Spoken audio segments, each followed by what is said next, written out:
Hello, my name is Mr. Parmer. I'm the band director at Clear Lake Intermediate. We're going to talk about the Region Band Horn Technical Etude, the second one. So a couple of considerations in here. This one actually looks a lot more complex than it is. You'll look over and see maybe a lot of rhythms, a lot of black lines and things.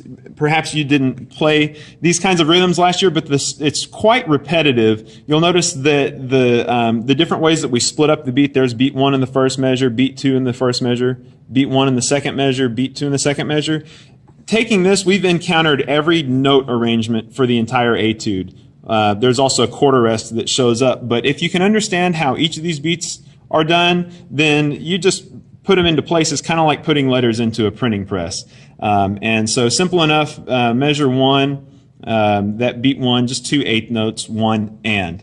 We address this rhythm in the first etude, but when we have an eighth note and 2 16th notes, let's kind of split up how we're going to do that. 16th notes are going to be 4 notes into one beat, and so we'll commonly count them 1 E and 1 E and 2 E and if we had a whole bunch of them. Now notice you can tie 2 16th notes together, and then that makes them the same as 1 eighth note. And so if I take this 16th note pattern and tie the first 2 16th notes together, I'm going to get 1 E and or you could think it 1 and Okay. Now if I come back here to measure 1, the way that's going to break out is 1 and 2 and And again, that eighth note and 16th note rhythm moves all over the song. You can see it's over here in measure 3, measure 5, measure 6,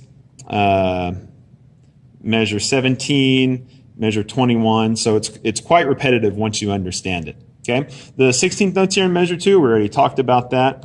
Then quarter note, make your quarter notes long, don't chop them. Let's talk about the key signature for a moment. You'll notice that since we don't see anything, don't just think that there's nothing in the key signature, because then you're thinking nothing also. Instead, we want to think about B natural. B natural. Okay? I don't believe there are any B flats in this etude. And so B natural all the way throughout. Take notice of some dynamics that we have. Mezzo piano, that's going to get a little bit softer there. We've got a crescendo, forte, it resets to mezzo piano again here. Those are all important details that you're not going to want to leave out.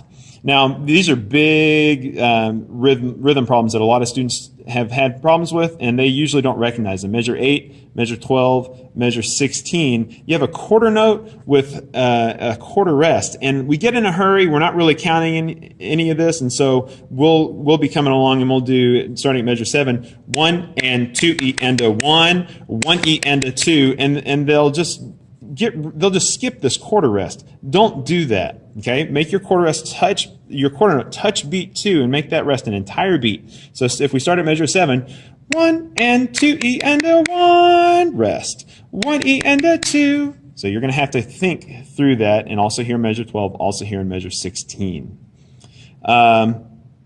Coming back here to the end of the etude, measure 23 has a couple of things going on, and F sharp you're probably used to. There's a G sharp right there, and we actually had it also in measure 14, measure 9, measure 11. G sharp is the same thing as A flat, so it's going to be trigger, second, and third. A flat, G sharp are the same thing, trigger, second, and third. And then this is probably going to confuse you. A sharp is the same thing as B flat. A sharp is the same thing as B flat, so that's going to be trigger first. Let's also look at the tongue and slur patterns. You can see here I wrote T for notes that you're supposed to tongue and S for notes that you're supposed to slur. So if I just said the articulation through here, that would be ta, ta, ta, ta, ta. Tongue, tongue, slur, slur, tongue, slur, slur, tongue, tongue. Ta, ta, ta, ta, ta. Make sure that you go slow enough so that you can work out that pattern there. Don't just go real fast and slop through it. For that matter, if we're looking at the articulations, anytime we have these 4 16th note patterns, it is either going to be tongue to first and slur to the second, or sometimes we'll have tongue the first 2 and then slur the last 2. And so make sure that you're paying attention to that. I'm going to take this etude rather slowly. It's going to be at 50, which is just a bit above half tempo. And so if you're not practicing with a metronome when you're doing this, you're probably going too fast. So make sure you get a good metronome app. We are using one called Sound Corset, and it's free. And I recommend getting at least something so that you can go along. So here's the second etude.